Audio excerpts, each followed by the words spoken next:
It's the year 1095. There's no Netflix, no pizza, and your biggest life achievement is not dying of dysentery by age 30. Welcome to the Middle Ages, a time where people are deeply religious, superstitious, and always ready to fight over land, honour, or just because someone looked at them funny. Now, before we dive into the swords and sandals action of the First Crusade, let's hit rewind and figure out why everyone suddenly decided, hey, let's walk thousands of miles to Jerusalem and fight people. To begin, let's set the stage. Europe is a big, messy patchwork of small kingdoms, dukedoms, and random territories. Everyone's technically Christian, but they argue about stuff like whether bread becomes Jesus or just sort of represents Jesus. Yeah, theology gets spicy. And while kings are busy fighting each other, the Catholic Church is quietly gaining power, like final boss level power. At the top of this church pyramid, the Pope, and this Pope, Urban II, is about to go down in history in a big way. But we're getting ahead of ourselves. Meanwhile, over in the east, you've got the Byzantine Empire, the leftovers of the Roman Empire. They're Christian too, but they're Eastern Orthodox, basically the cousins of the Catholic West. The Byzantines wear cool robes, speak Greek, and think the Westerners are kind of smelly and loud, which they're not wrong. Now here's the big thing. In between these two Christian zones is the Holy Land, especially Jerusalem. This place matters to Christians because it's where Jesus was born, died, and pulled the ultimate comeback move. But it's also sacred to Muslims and Jews. Spoiler alert, this causes a lot of drama. By the late thousands, the Holy Land is under Muslim control, specifically the Seljuk Turks. They're not exactly playing nice with pilgrims trying to visit Jerusalem. Word spreads through Europe that Christians are being attacked or blocked from visiting holy sites. Whether that's true or exaggerated doesn't matter. People believe it, and that's what counts. Back in Byzantium, Emperor Alexios I Komnenos is sweating bullets. The Seljuk Turks are pushing into his territory. He's losing cities, troops, and probably sleep. So he sends a letter to Pope Urban II like, hey man, I could use a few knights over here. Help a brother out. Now, normally popes and Byzantine emperors don't get along. There was a massive church split not long ago, the Great Schism of 1054, where the Catholic and Orthodox churches basically unfriended each other. But Urban sees an opportunity, a huge one. Here's the thing, Pope Urban has problems. Europe's a mess. Knights are fighting each other constantly. Noble families are beefing non-stop. And people are a bit too into violence for a religion that preaches peace.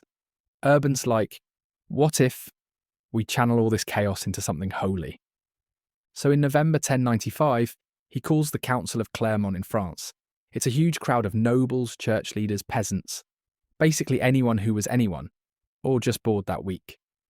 Urban steps up and gives a fire and brimstone speech that basically goes, our Christian brothers in the East are suffering. The Holy Land is in enemy hands. Your sins can be forgiven if you take up arms and fight for God. Go to Jerusalem. Save it. Deus vult. That last part, Deus vult, means God wills it. People go nuts. They shout it, chant it, tattoo it on their shields probably. It spreads like wildfire. And just like that, the Crusades are born. But let's pause for a second. Why did people actually go? Well, it wasn't just because the Pope said so. People had reasons. Some were true believers. They genuinely thought this was a holy mission. Others wanted forgiveness of sins. The Pope basically said, go on crusade, and boom, sins wiped clean. Many were bored knights looking for action, land and glory. And for peasants, it was a chance to leave their village. Maybe the first and only adventure of their lives. Imagine being a guy who's never left your mud hut, and now you're marching across continents to fight in the name of God. Wild. This whole thing wasn't organised like a modern army. There was no central command, no uniforms, just a bunch of lords, knights, monks, mercenaries, farmers, and even kids all forming their own bands and heading toward the same vague destination. Jerusalem. It was less Operation Military Precision and more holy road trip with swords.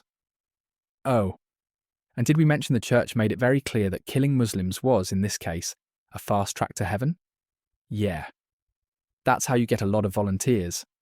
It's disturbing by modern standards, but that was the mindset. By early 1096, the movement had turned into a full-on craze. Crusade fever gripped Europe. People sold everything they owned. Some carved crosses into their skin. Others walked barefoot. A few even dragged crosses behind them. This wasn't just a war. It was a pilgrimage, but with armour and pointy sticks. And here's the twist. Before the actual knights and nobles even packed their bags, an early group of super enthusiastic folks decided they couldn't wait. Enter the People's Crusade. But hey, that's a story for the next chapter. For now, all you need to know is Europe is fired up, the Pope's got everyone hyped, and a whole lot of folks are about to march east chasing glory, redemption, and maybe some shiny loot along the way. So get cozy because things are about to get messy. All right, buckle up. So it's still 1096, and Crusade fever is out of control. The Pope's speech at Clermont didn't just inspire knights and nobles, it also set off a wave of excitement among peasants, merchants, and basically anyone who heard, "Your sins will be forgiven if you go to Jerusalem," and said, "Say less." Enter the first unofficial, unplanned, and very unprepared wave, the People's Crusade. Now, these weren't your armoured elites with horses and banners. These were everyday folks, farmers, bakers, blacksmiths, beggars, led by one of the most unlikely crusade influencers in history, Peter the Hermit. Yes, that's his real name.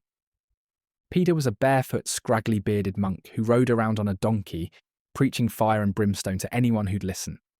And people really listened. He had that end-of-the-world street preacher vibe. But instead of handing out flyers, he inspired tens of thousands of people to just start walking toward the Holy Land. No strategy, no supplies. Just vibes and a whole lot of hope. By spring of 1096, this unofficial crusade, made up of poor folks, fanatics, women, children, even a few knights who weren't invited to the official crusade, was on the move. And honestly, it looked more like a giant festival parade than a military expedition. But before they even left Europe, things went dark. As the People's Crusade marched through Germany, some groups, not all, but enough, started attacking Jewish communities. Fueled by religious extremism and warped logic, they began massacring Jews in places like Worms, Mainz, and Speyer. These were brutal and unprovoked attacks, and one of the ugliest sides of the Crusades. This wasn't what the Pope had called for, but it spiraled fast, a chilling reminder that when a crowd thinks it has a divine mission, things can get out of hand. Back to Peter and his pilgrims. They eventually made it into Hungary and the Balkans, causing trouble just by showing up. Thousands of hungry people wandering through foreign lands, stealing food, starting fights, and basically being the worst guests ever. Local towns freaked out. Soldiers had to drive them off. The chaos level was high. Still, somehow they made it to Constantinople, the shiny capital of the Byzantine Empire. Now imagine being Emperor Alexios I Komnenos, expecting a few professional knights to show up, and instead seeing this massive, stinky crowd of peasants outside your walls yelling, "We're here to fight for God." Alexios was like, okay. He gave them food, boats, and a firm suggestion. Please go across the Bosporus. Now. So across they went, into Anatolia, aka modern-day Turkey. This is where things really go off the rails. The People's Crusade arrives in Seljuk Turkish territory with zero game plan, no real leaders, and absolutely no idea what they're doing. Some started raiding nearby villages. Bad idea, thinking they were doing holy work. Others argued some split off entirely. And then came the Turks. The Seljuk Turks, led by a commander named Kilij Arslan, had been caught off guard by the Byzantine army earlier that year.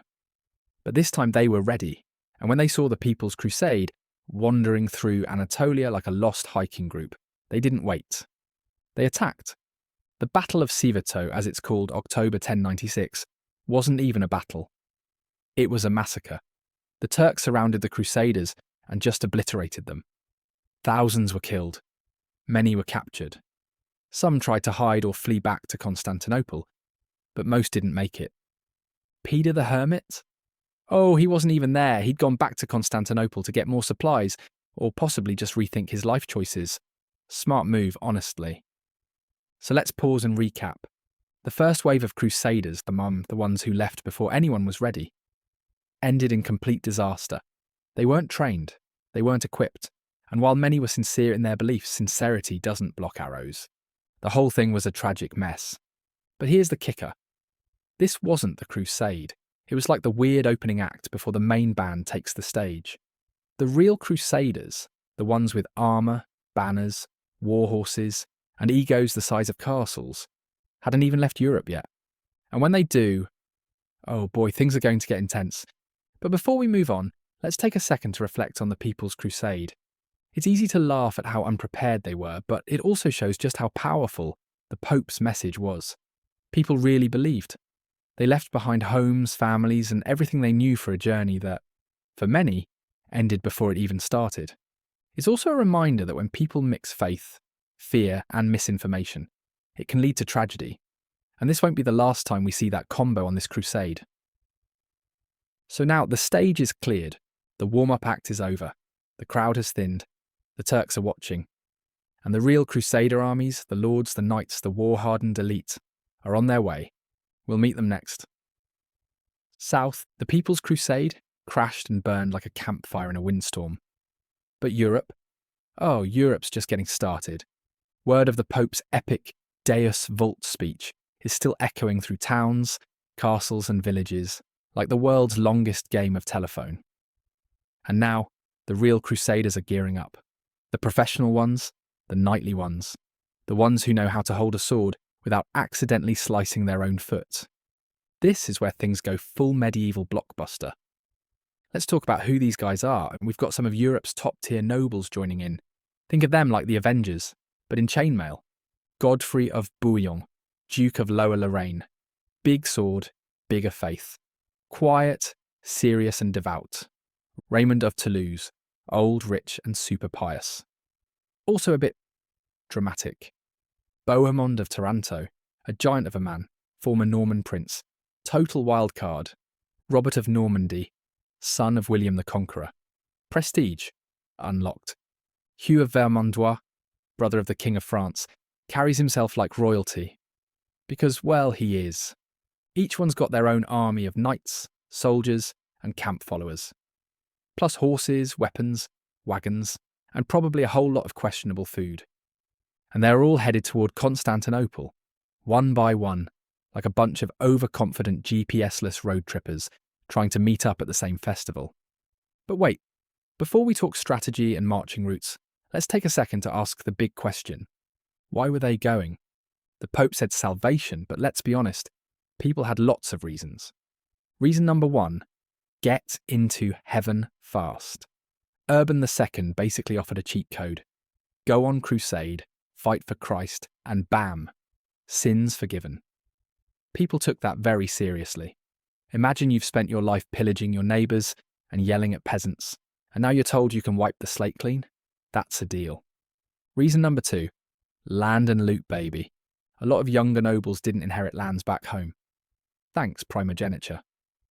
The Crusade, a perfect chance to earn your own castle, preferably one with a nice view in the Holy Land.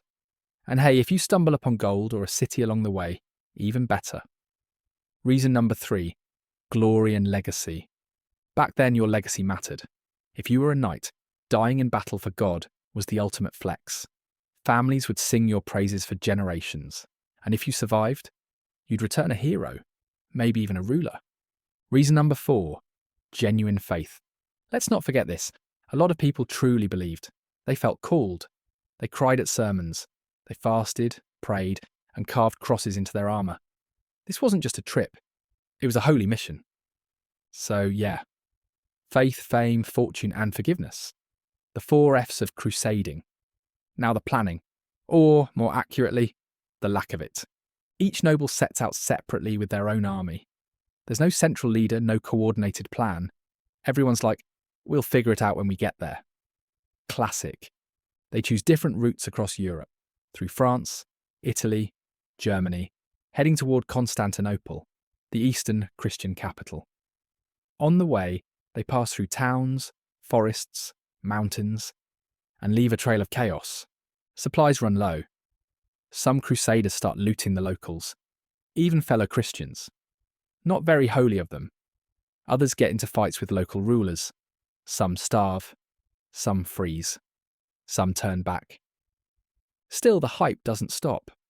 In towns across Europe, monks preach in public squares. People chant Deus Vult. Kids play Crusader games with sticks. It becomes the thing, like a viral trend but with swords. Even women and families join in. It wasn't just armies, it was whole communities, packing up for what they saw as the ultimate pilgrimage. Some travelled with wagons full of supplies. Others had literally nothing but faith and blistered feet. Let's not sugarcoat it, though. It was rough. Diseases spread. Weather was brutal. Food scarce. Hygiene? Ha. And you're walking thousands of miles in chainmail. Feet are bleeding. Tempers flaring. And don't even get started on medieval bathroom conditions. But still, they march on. Meanwhile, in Constantinople, Emperor Alexios I watches these armies start to show up, one by one on his doorstep. First the peasants, now the knights. And they keep coming. Alexios is like, I asked for help, not a European traffic jam. So what does he do? He welcomes them cautiously. He offers food and safe passage, but also asks each leader to swear an oath, a promise that any land they take from the Turks will be given back to the Byzantine Empire. Most of the Crusaders nod politely, say, sure, sure, and mentally cross their fingers behind their backs. Because, spoiler alert, they're not planning to hand over anything. And now, with Europe fully crusade-pilled and armies gathering like storm clouds, the stage is set. The official First Crusade is about to cross into enemy territory, and this time it's not untrained peasants with pitchforks. It's knights, lords, banners, and blood-stained ambitions. Coming up next, diplomacy, distrust, and the Crusaders' awkward sleepover in Constantinople. So the warm-up act is over. The peasants tried, failed, and left a mess behind. But now the big players are showing up. We're talking full-on knight squads. Armour shining, horses stomping, flags waving.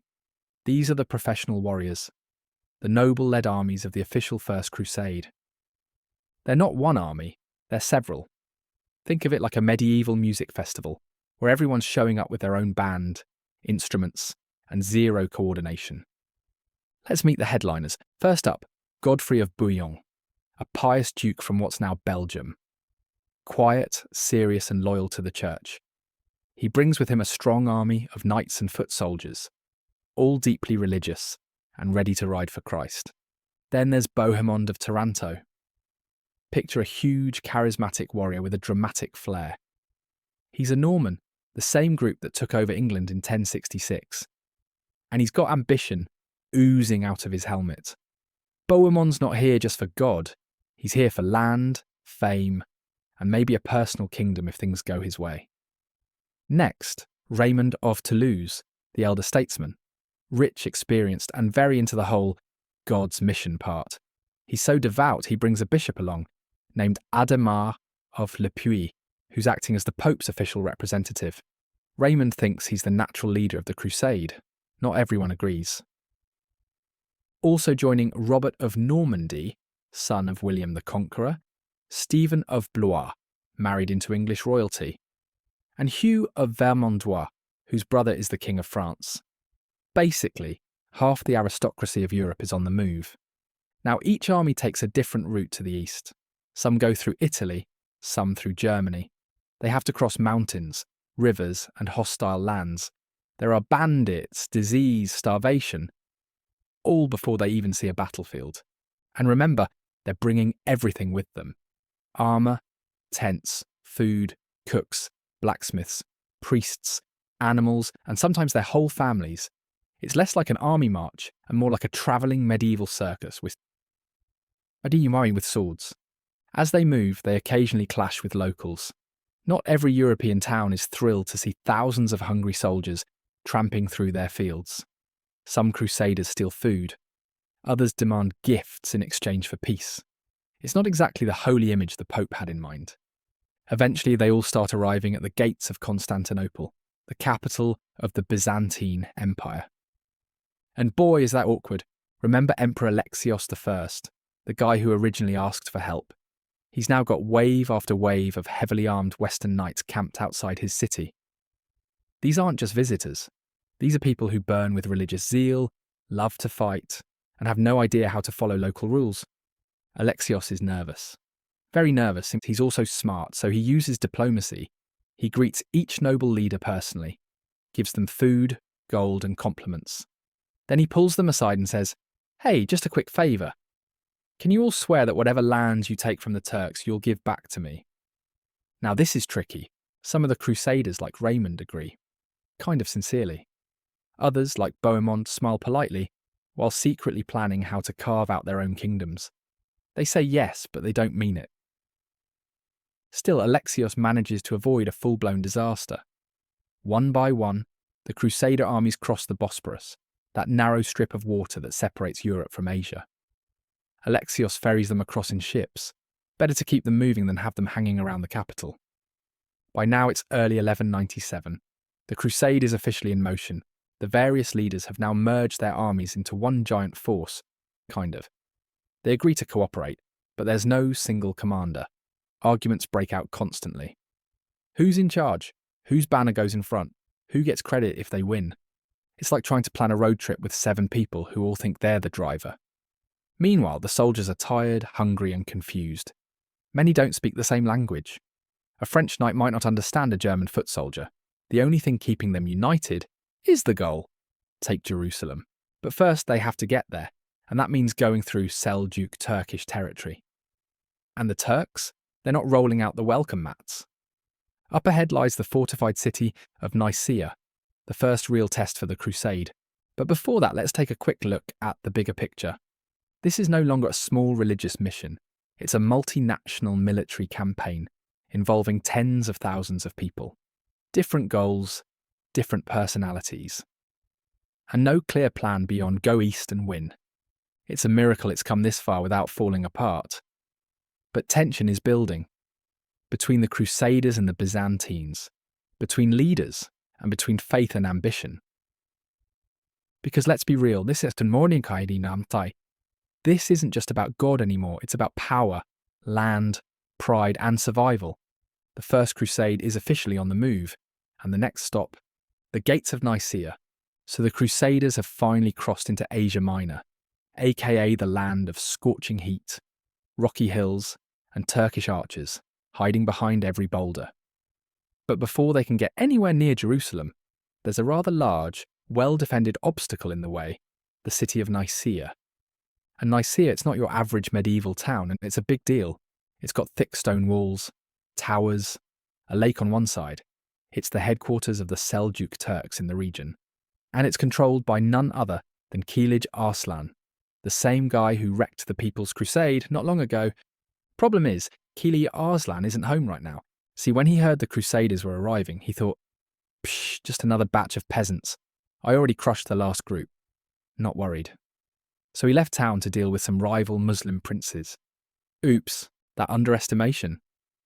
It's about to cost him, because this time it's not a bunch of barefoot farmers with pitchforks. It's full-blown knights in armour, trained war horses, siege engineers, and thousands of professional soldiers ready to show off everything they've been preparing for. It's May 1097, and the Crusaders surround the city. They've never worked together before, but somehow it comes together. Each noble takes a section of the walls. They camp out, they dig trenches, they set up wooden towers and ladders. They start the good old medieval tradition of starving the defenders into surrender. But Nicaea's no pushover. It's got high walls, plenty of supplies. And one side of the city backs up against a lake, which means the defenders can sneak in extra food and reinforcements by boat. So the Crusaders need help. Enter the Byzantines. Yep, Emperor Alexios actually sends a general named Tatikios and a small fleet of ships by land. They literally drag boats over hills so they can blockade the lake. Medieval problem solving at its finest. Once the lake is sealed off, Nicaea starts to sweat. Meanwhile, the Crusaders get a little surprise. Kilij Arslan finally shows up, but he brings way fewer troops than usual. He wasn't expecting to see thousands of heavily armed, angry Christians waiting for him. He tries to attack the Crusader camp. Big mistake. The knights charge. Arrows fly, the Seljuk army gets shredded. Kilij Arslan barely escapes with his life. The Crusaders are pumped. First real battle, and it's a solid win. But Nicaea still hasn't fallen, so the siege continues. Day after day, tents, flies, sunburn, bad food, more flies. It's not glamorous, but the Crusaders stay determined. Finally, in mid-June, the defenders realise they're doomed. No food, no help, no escape. But they don't want to surrender to the Crusaders, who have a reputation for not being very gentle with captured cities, and so they secretly negotiate with the Byzantines. That's right. One night, while the Crusaders are getting ready for their big final assault, the Byzantines sneak into the city. The defenders open the gates, let them in, and just like that, it's over. No dramatic final battle, no wall scaling, no epic fireballs. Just, surprise, it's ours now. The next morning, the Crusaders show up and see Byzantine flags flying over Nicaea. You can imagine their faces. They're not thrilled. They wanted glory, they wanted loot. They wanted the dramatic charge through the gates. Instead, the Byzantines got the city and politely asked everyone to leave. Alexios tries to calm things down. He hands out some gold, throws a feast, says, "Thanks for the help, now keep moving." And most Crusaders reluctantly agree. But a few of the leaders, and especially Bohemond, start making mental notes. They're beginning to realise that working with the Byzantines might not be in their best interest. So the crusade continues. Nicaea is secured. The Seljuk Turks are on the run. Morale is high. The army's getting its first taste of real momentum. But they've also had their first taste of politics. And in the Crusades, politics is just as dangerous as any sword. Next up, the Crusaders march deep into Anatolia, where the terrain is brutal, the sun is merciless, and the enemy is watching. But for now, Nicaea is in Christian hands. The first major victory of the First Crusade. It wasn't pretty, but it worked. All right, the Crusaders just scored a big win at Nicaea. The Seljuk Turks took an L. Spirits are high. But here's the thing about winning early. It makes people overconfident. Because now the Crusaders are leaving the cushy protection of the Byzantine borderlands and marching straight into Anatolia. And Anatolia, it's about to chew them up and spit them out. First, let's talk terrain. Imagine miles and miles of dry, rocky hills, the sun beating down, no trees, no rivers, no shade, just heat and dust and the occasional scorpion giving you the side eye. It's summer. It's brutal. And this army isn't exactly light on luggage. We're talking tens of thousands of people. Soldiers, servants, horses, wagons, priests, cooks, and whoever else got swept up in crusade fever. They're carrying everything they own. Food is low, water is precious. And tempers, heating up. Now let's add in the Seljuk Turks, experts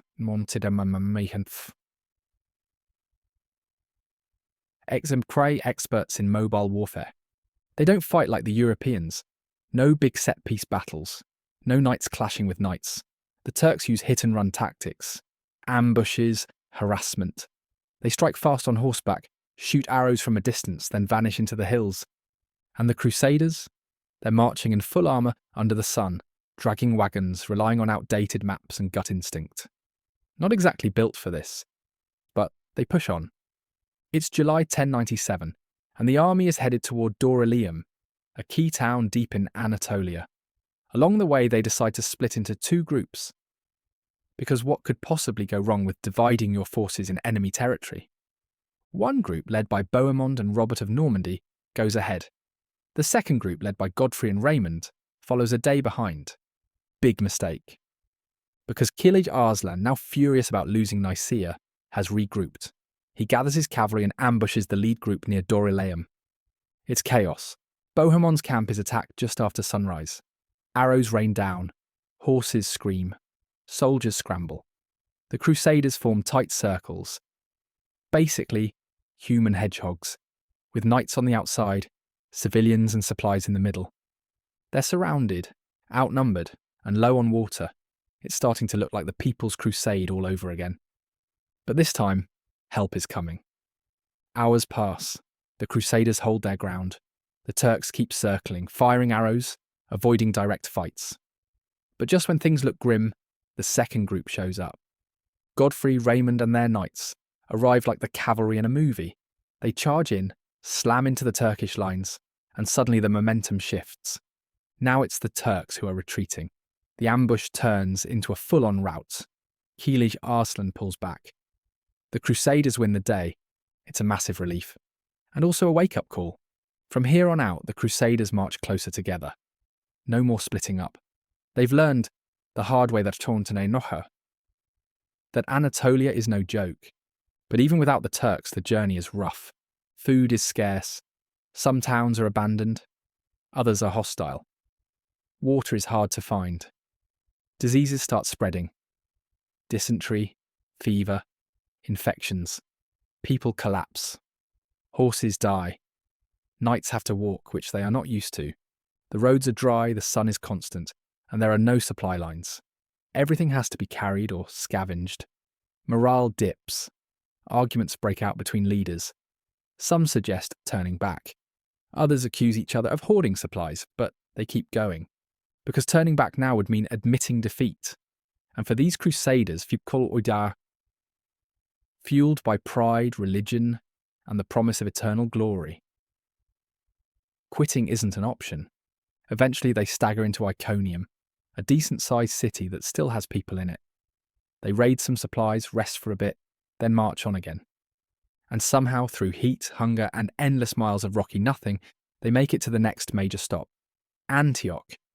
But more on that later. For now, they've survived Anatolia. Barely. They've learned that this crusade isn't going to be a straight line to victory. The terrain fights back. The enemy is smart, and every step forward is going to cost them. Still, they press on. They're bruised, they're blistered, they're starving. But they're not stopping.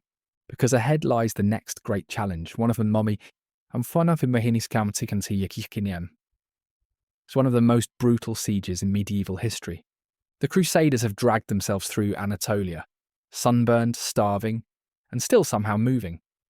Morale's been better. Their shoes are falling apart.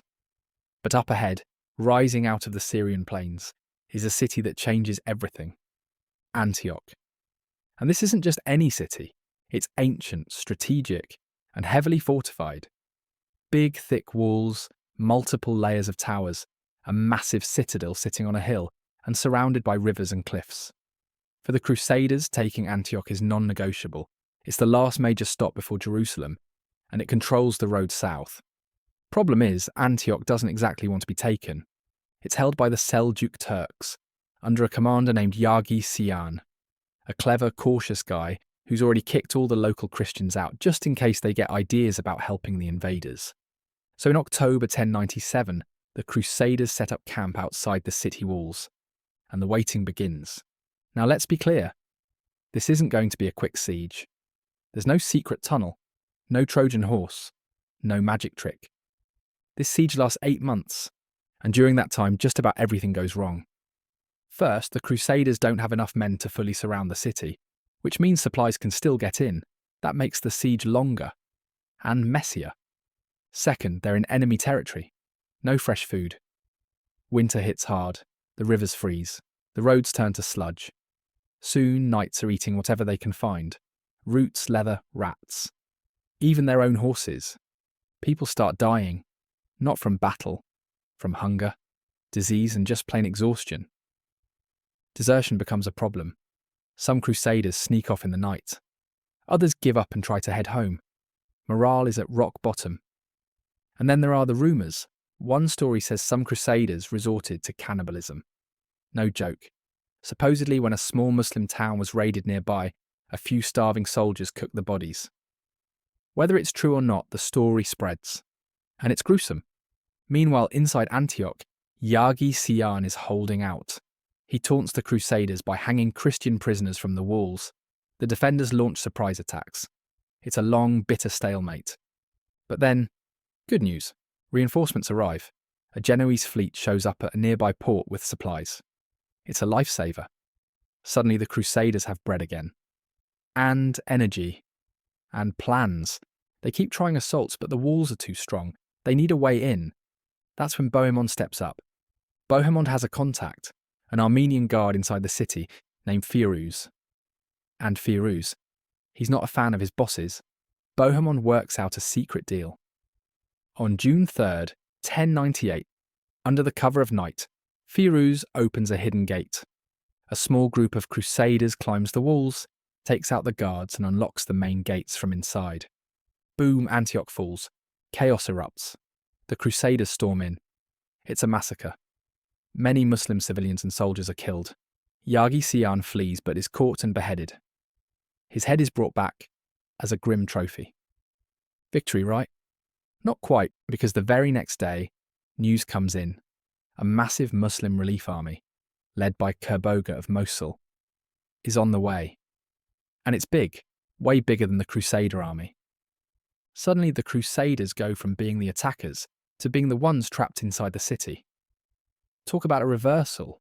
Supplies run out again. Disease hits. The Crusaders are exhausted. They've barely had a moment to celebrate, and now they're preparing for another siege.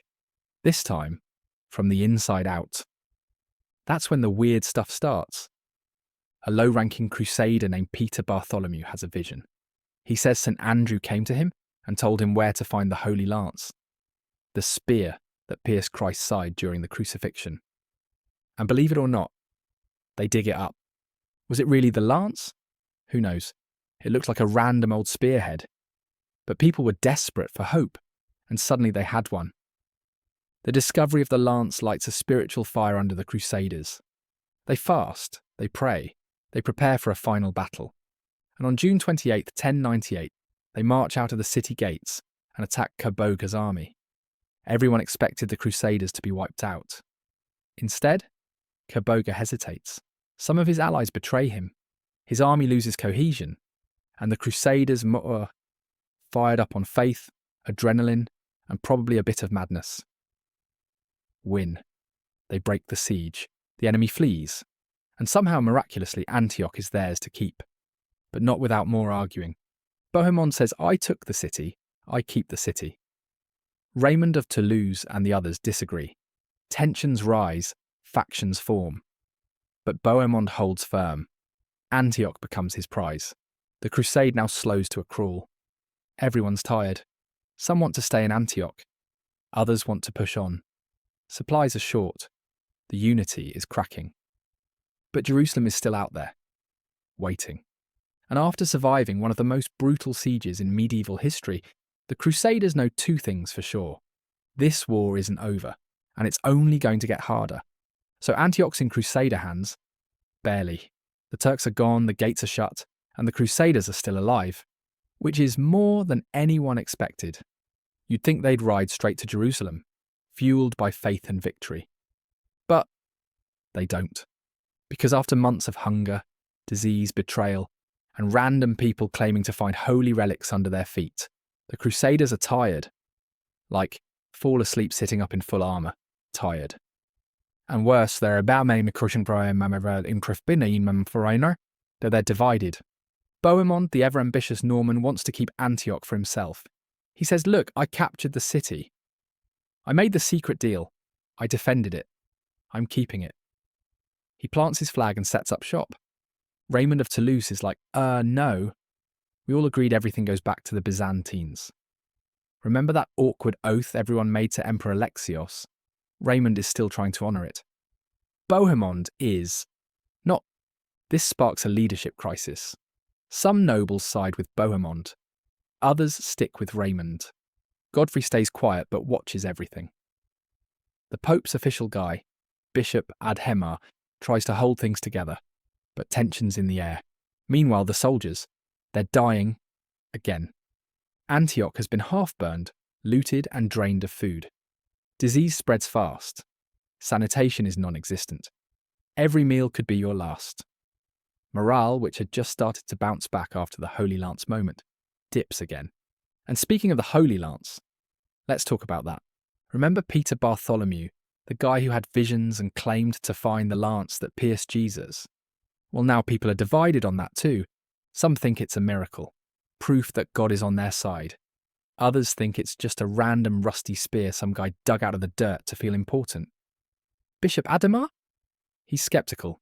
He tries to downplay it. Not long after, he dies. Fever. Just like that, the spiritual glue holding the crusade together is gone. Peter Bartholomew? now feeling attacked, decides to prove he's legit by walking through fire. Yep, barefoot. He organises an ordeal by fire, thinking, if I'm a fraud, God will punish me.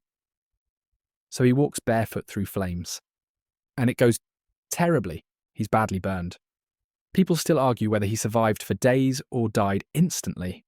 Either way, his death kind of ends the whole Holy Lance miracle chapter. Most people quietly move on. By early 1099, the crusade finally gets back on its feet.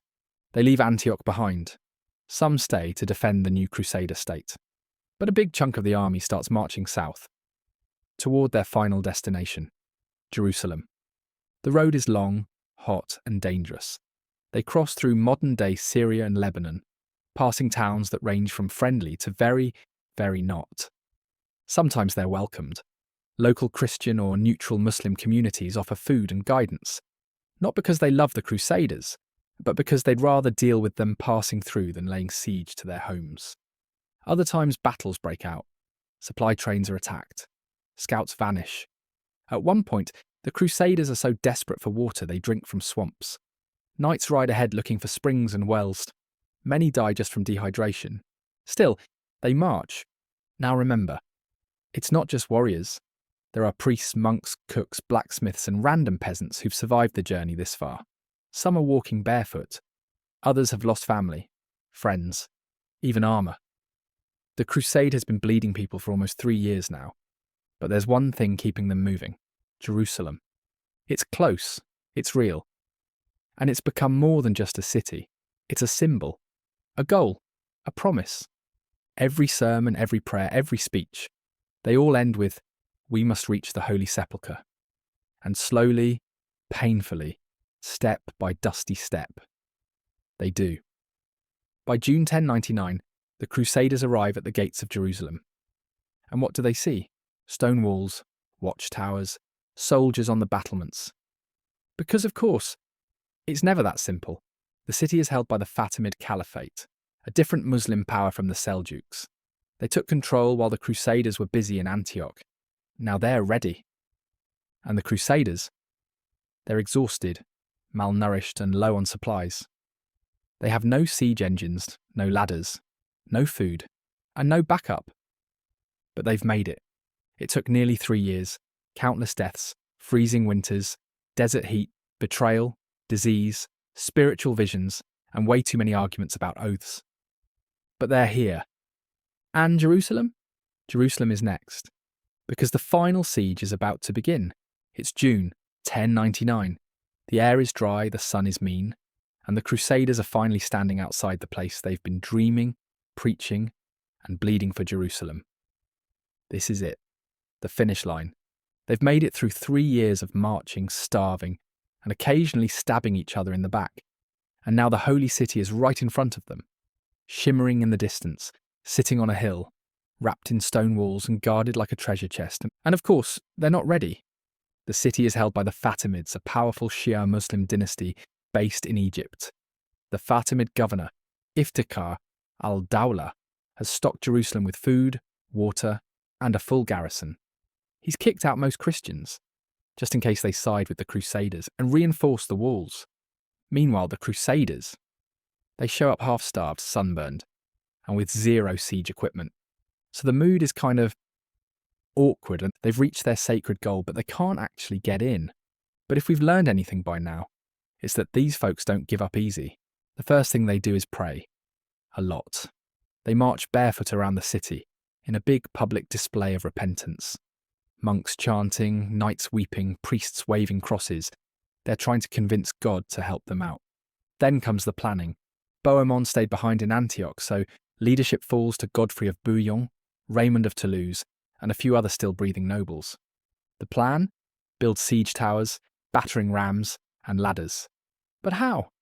There's no forest nearby, no timber, nothing but rocks and dust. So they do what any desperate medieval army would do. They tear apart ships from a nearby port and drag the wood all the way to Jerusalem. Some even chop up their own wagons and disassemble buildings in the surrounding villages. They work like madmen under the summer sun. No sleep, little food, just the sound of hammers and creaking wood. They know they don't have much time. Egyptian reinforcements might be on the way, and they're not exactly in the shape to fight two battles. By early July, the siege engines are finally ready. Massive wooden towers, taller than the walls, battering rams reinforced with metal, ladders sharpened and stacked. And on July 13th, the final push begins. They move the towers into position, one on the north wall, one on the west. Defenders hurl stones, shoot arrows, pour boiling oil. The Crusaders fight back with crossbows, shields, and pure adrenaline. It's brutal, it's loud, it's chaos. The heat is unbearable. Some fighters drop from exhaustion, others push forward, climbing the towers as fire rains down. One of the towers catches fire, another collapses. But the Crusaders keep going. And on July 15th, two knights, one of them possibly Godfrey's men, manage to get onto the wall. They lower a plank. More knights rush in, the gates are forced open from the inside. And just like that, Jerusalem falls, the Crusaders pour in, and what happens next is one of the darkest moments of the entire crusade. There's no mercy. The Crusaders, high on victory and vengeance, begin slaughtering the city's defenders. Soldiers, civilians, men, women, even children. Jews take refuge in their synagogue. The building is set on fire. Muslims are cut down in mosques. Eyewitness accounts are grim. Some say blood ran knee-deep. Others claim thousands were killed in the first few hours. It's hard to say exactly what happened, but there's no question.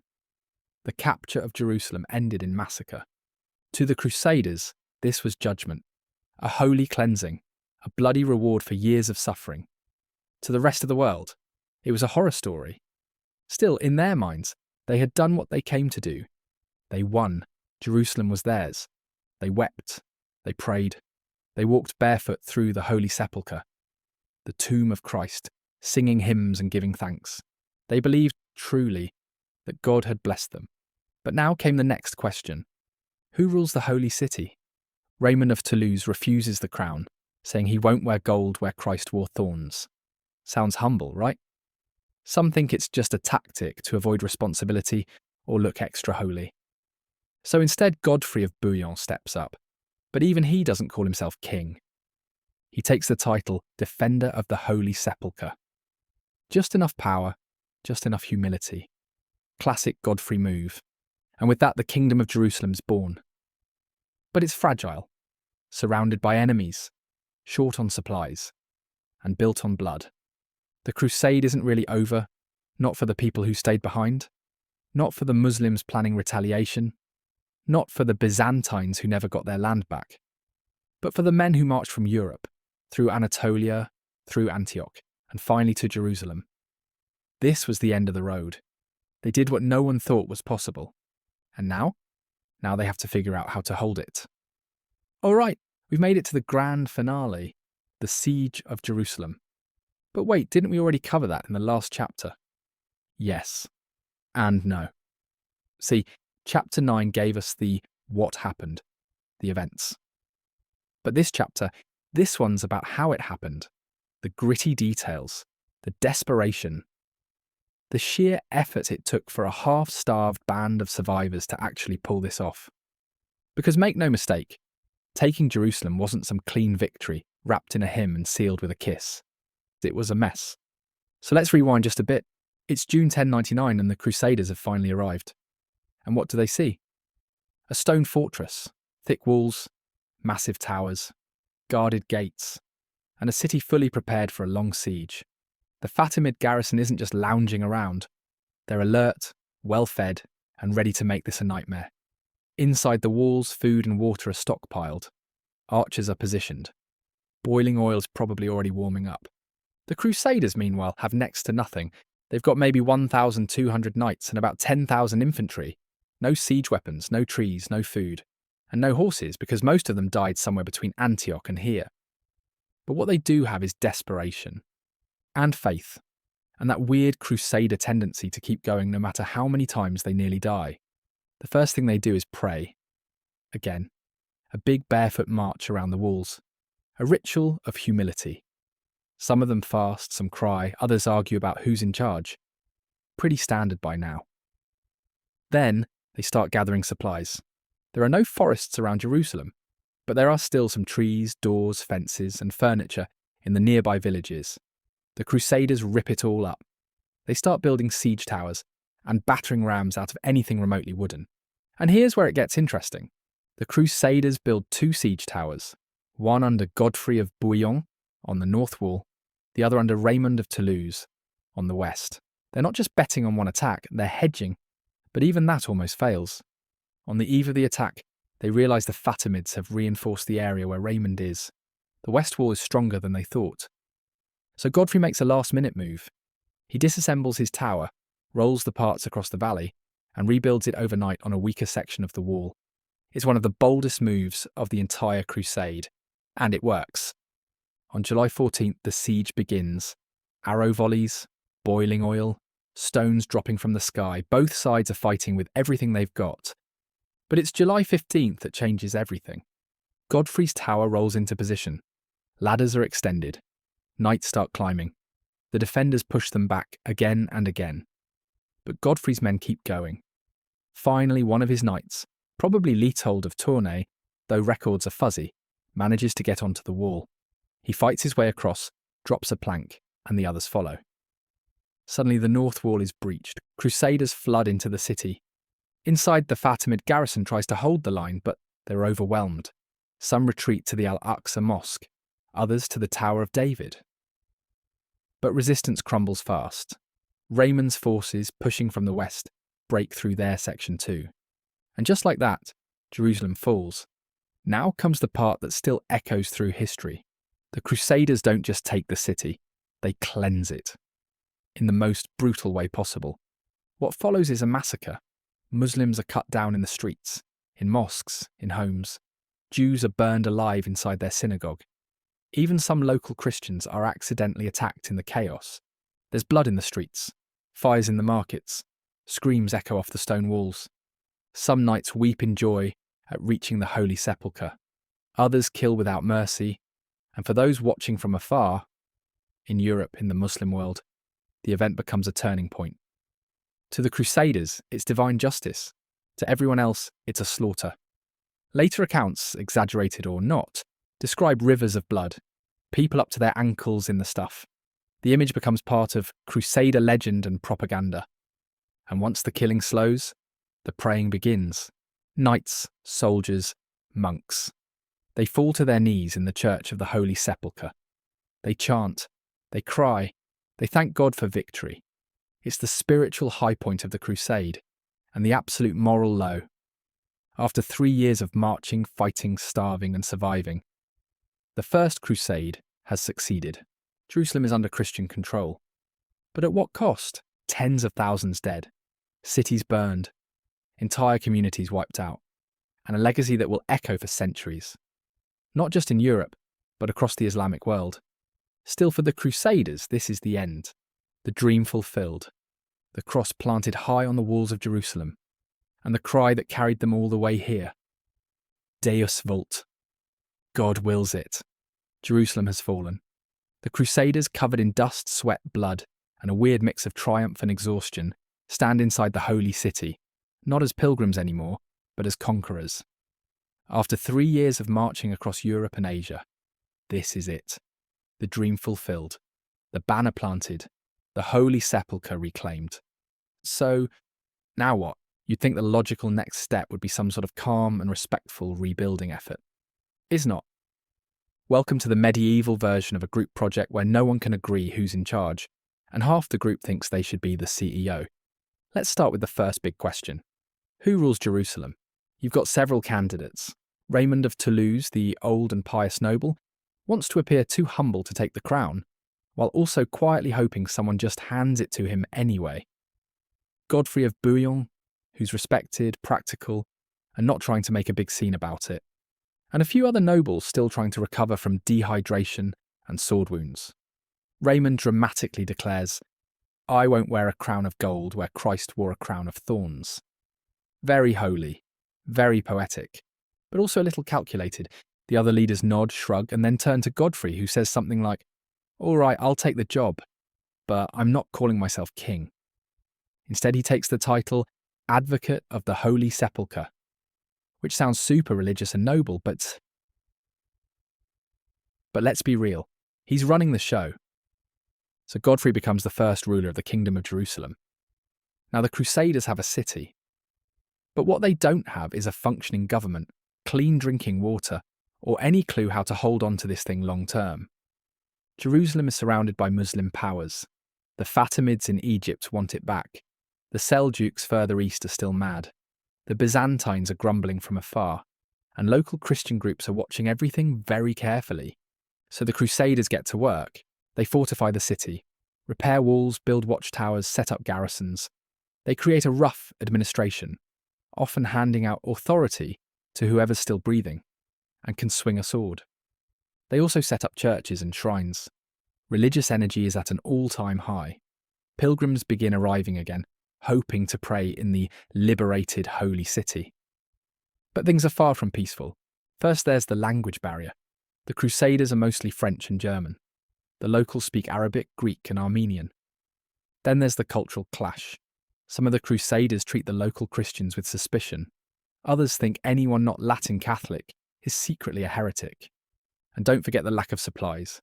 The crusade burned through food, money, and manpower like a wildfire. Now they're stuck in a city with a population that was recently slaughtered or exiled, and they've got to rebuild from scratch. But somehow it starts to take shape. In the surrounding region, the Crusaders establish more territories. The county of Edessa to the northeast, already set up earlier by Baldwin, Godfrey's brother. The Principality of Antioch, held by Bohemond, who never showed up at Jerusalem because he was too busy playing king up north. And soon the county of Tripoli forms as well. These become the Crusader states, also known as the Outremer, meaning lands beyond the sea. They're like little slices of Europe carved into the Middle East, defended by castles, knights, and a whole lot of luck. And now we get something else, the birth of the military orders. Knights who didn't want to go home, or who just couldn't, begin to form groups dedicated to defending pilgrims and the new kingdom. These eventually evolve into famous orders like the Knights Templar and the Hospitallers. At this point, the First Crusade has done what seemed impossible. It captured Jerusalem. It established Christian rule in the heart of the Muslim world, and it turned a messy, uncoordinated, holy mission into a collection of actual, functioning territories. But there's a catch. The Crusader states are surrounded, they were outnumbered, and they rely heavily on reinforcements and supplies from Europe, which isn't always guaranteed. Muslim leaders who were Crusaders, who were initially caught off guard, are now regrouping. Alliances are forming. Retaliation is coming. The Crusaders have won a kingdom, but it's a kingdom built on sand. The high of victory is real, but so is the ticking clock. Because Jerusalem might be theirs for now, but keeping it? That's going to be a whole different war. So Jerusalem has fallen. The Crusaders are building castles, handing out titles, and planting crosses on everything that doesn't move. Back in Europe, church bells are ringing. Monks are singing. People are crying tears of joy.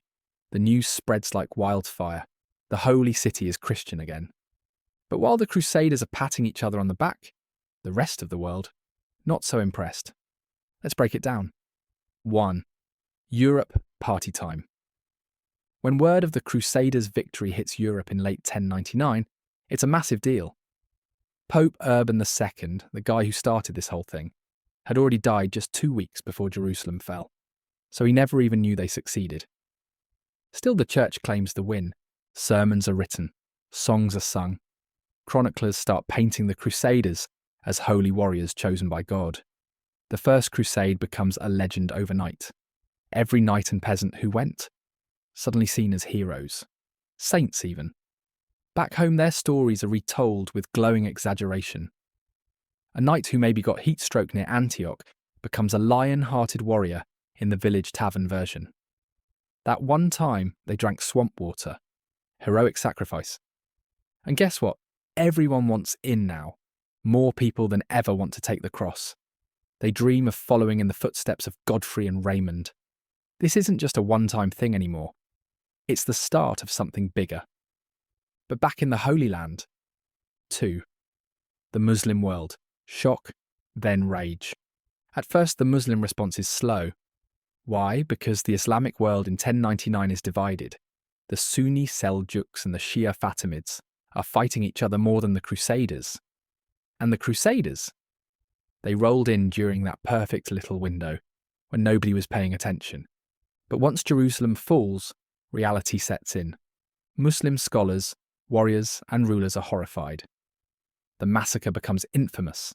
The loss of Jerusalem, the third holiest city in Islam, is seen as a major humiliation.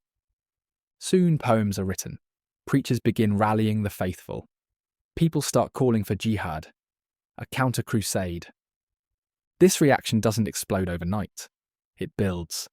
But the Crusaders, they've now painted a huge red target on their new kingdom, and those targets will stay there for centuries. 3. The Byzantines. Help me, but not that much. Now let's not forget the original guy who started all this. Emperor Alexios I of Byzantium. He asked for help defending his empire. He wanted a few hundred knights. Instead, he got a full-scale invasion of religious zealots who captured cities, and then didn't give them back. Remember the oath the Crusaders swore? Yeah, that lasted until the moment Bohemond said, "Mine now," and took Antioch for himself. So Alexios is annoyed. He got some of his land back, sure, but now there are independent Crusader kingdoms in his backyard, and they don't take orders from him. They barely even return his messages. The relationship between Byzantium and the Latin West starts to sour. This tension will simmer, and later boil, during future crusades. Trust, pretty much gone. The Jews, tragedy and trauma. The First Crusade also marks a devastating chapter for Jewish communities in Europe. Back in Chapter 2, we talked about the People's Crusade attacking Jews in places like Mainz and Worms. Those massacres weren't forgotten. Jewish families were murdered in the name of a war that didn't even involve them. It was one of the first major examples of organised anti-Jewish violence in Europe, and sadly not the last. The Crusades planted seeds of suspicion, hatred, and persecution that would grow for centuries. So yeah, victory for the Crusaders meant pain for many others. 5. Inside the Crusader states, awkward coexistence. Let's zoom back in on the Holy Land. The Crusader states, Jerusalem, Antioch, Edessa, are now Christian-ruled, but they're surrounded by Muslim and Christian locals who've lived there for centuries. So what happens? The Crusaders don't wipe everyone out. That would have been impossible. And honestly, they needed farmers, merchants, and taxpayers. So they try to rule over the locals. In some places there's tolerance, in others, oppression. Arabic remains widely spoken. Eastern Christians often act as translators, scribes, and go-betweens. It's not peaceful, but it's not full-on chaos either. It's more like a tense balancing act, one that needs constant attention, diplomacy, and soldiers. And the Crusaders, they weren't exactly trained in nation-building. They came to conquer, not govern. 6. The long-term ripple. The First Crusade didn't just create new borders, it created new ideas. The idea that warfare could be holy, that dying with a sword in hand could earn salvation, that Europe could project power thousands of miles away and reshape entire regions. It also proved something dangerous, that a call to arms wrapped in religion, reward and fear works. More crusades will follow, more blood will be shed, more people, on all sides, will suffer in the name of God, justice, vengeance, and glory. But for now, in 1099, the dust settles. The echoes of the First Crusade bounce from mosque to church, from castle to battlefield. And the world is forever changed. It's late 1199. The city of Jerusalem is under Christian control. Crusader flags fly from the towers. Latin priests fill the churches. And the survivors of the First Crusade, those who didn't die from disease, starvation, arrows, or their own stubborn pride, finally have a moment to breathe. So, is that it? Was this all just one long story with a happy, if slightly bloody, ending? Not quite. Because while the First Crusade is officially over, the real story is still unfolding. In the power struggles, in the legacy, and in what happens next to the people who stayed behind. Let's start with the Crusaders themselves. After Jerusalem fell, some of them, maybe a third, turned around and went home. They had what they came for. They'd seen the Holy Sepulchre, fought in God's name, and now wanted to get back to their villages before their neighbours claimed their land or their wives remarried. The journey back wasn't easy. A lot of them died on the road. Some were captured. Others just vanished into the desert or the mountains. But the ones who made it home, they returned as heroes. In Europe, they were treated like rock stars. People kissed their boots. Churches celebrated their return. Some even had songs written about them. But they didn't all go. A solid number of Crusaders, especially the knights and nobles, stayed. After all, somebody had to actually run the new kingdom of Jerusalem. You can't just conquer a city and then leave the keys under the mat. So they stuck around, they built castles, formed garrisons, started organising churches, markets and city defences. Men like Godfrey of Bouillon became rulers. He didn't call himself king. Remember, he took the title Defender of the Holy Sepulchre. But make no mistake, he was the boss. Unfortunately, he didn't last long. Godfrey died less than a year after the crusade ended, in July 1100, possibly from disease. A lot of crusaders who made it to Jerusalem didn't get to enjoy their victory for long. After Godfrey's death, his brother Baldwin took over. And he wasn't shy about the whole king thing. He called himself King of Jerusalem, crowned in Bethlehem on Christmas Day. The Kingdom of Jerusalem was now officially a monarchy. But ruling it, that was a whole new kind of challenge. The Crusaders weren't just surrounded by enemies. They were far from home, on unfamiliar land, with limited reinforcements and a population that wasn't exactly thrilled to have them there. And remember all those noble egos we met earlier? Bohemond, Raymond, Baldwin, Tancred? Yeah, they didn't go away. They all wanted power, titles, territory. And they weren't above turning on each other to get it. Bohemond, for example, never went to Jerusalem. He stayed in Antioch, ruling it like his personal kingdom. But in 1100, he got captured by a Muslim warlord named Danishmend Ghazi and spent 3 years as a prisoner. When he finally got out, what did he do? He went straight back to Europe to gather an army, not to help the Crusader states, but to fight the Byzantines, who he still hated for taking Nicaea away from him. So much for Christian unity. Meanwhile, Muslim rulers who had been caught off guard by the First Crusade were starting to wake up. At first, they'd been fighting each other more than the Crusaders, but now with Jerusalem lost, calls for jihad started getting louder. Eventually, a new wave of Muslim leaders would rise, smarter, tougher, more unified, and they'd begin pushing back. But that's another story. Back in Europe, the success of the First Crusade set off a wave of religious excitement. More preachers, more knights taking the cross, more talk of holy wars. The idea that war could be sacred, that dying in battle could earn you salvation, was now officially a thing, a dangerous thing. In 1101, there was already another small crusade. It failed. Badly, but people still kept coming. Pilgrims, settlers, reinforcements. And of course, more crusades. There would be many, some noble, some greedy, some ending in disaster, others in more bloodshed. The First Crusade wasn't the end of anything. It was the beginning of 2 centuries of holy wars, broken promises, and cultural clashes that would stretch from the Holy Land to Spain, North Africa, Constantinople, and even the Baltic. It was also the beginning of a strange new identity, where knights were no longer just warriors, but holy warriors, where swords and sacraments went hand in hand, where conquering a city could be called an act of love, and where the line between religion and politics became blurrier than ever. So yes, and the crusade ends in 1099. But its story? It's just getting started. So the fighting has cooled, for now. The banners have been planted, kings crowned, and the bodies buried. But the story of the First Crusade doesn't stop when the swords are sheathed. Because what happened between 1096 and 1099 didn't just shape a few kingdoms. It carved deep scars, built long-lasting myths, and left a legacy that's still echoing centuries later. Let's talk about that legacy. The good, the bad, and the messy middle. First, the Christian world. In Europe, the First Crusade was remembered as a miracle. Seriously, people couldn't believe it worked. A bunch of ragtag armies with no central leader, barely any supplies, and a whole lot of squabbling. and they actually took Jerusalem. To the average medieval Christian, that was proof. God had clearly chosen them. Crusaders were seen as heroes, almost saintly. Sermons praised them. Songs were written. Relics, and real and fake, were sold all over the place. Knights who had fought in the crusade were treated like celebrities.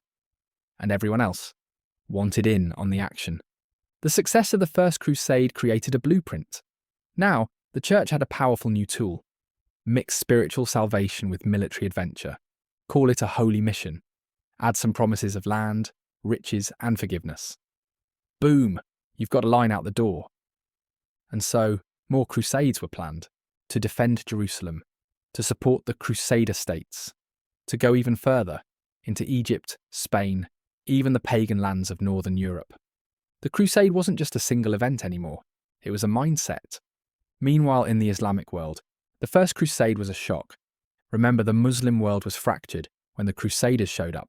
Seljuks versus Fatimids, Sunni versus Shia, local emirs versus sultans. No one expected thousands of Christian warriors to storm through Anatolia and snatch up Jerusalem.